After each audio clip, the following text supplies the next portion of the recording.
In this video, we're going to go over using regression control to validate the response message. The regression control is used in cases where the majority of the response message will be the same for the associated request. I have a test here called search item by title.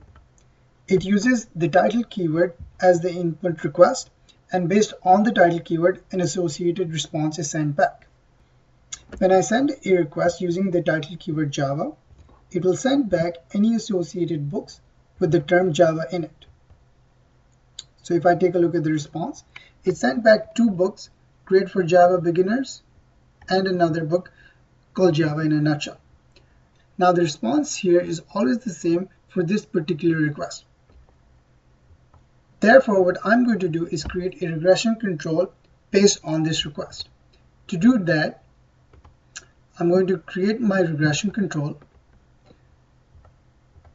select internal regression control, and now what SOATest did was save a baseline of that response message. So you can see here, SOATest has saved a baseline of this response message.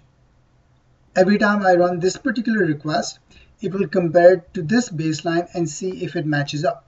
If it does match up, that's a success. If it doesn't match up, it's a failure and it will show me what has changed. So if I run it again,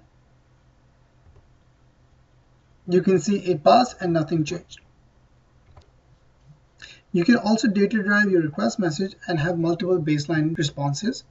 You can also update your baseline whenever required. So for example, if there's an update to the response message, it can be updated. Also, if your response message contains dynamic elements which aren't the same every time, you can go into your baseline and ignore particular elements. So for example, if you have a date time stamp coming back, you can ignore that because that will always be different every time.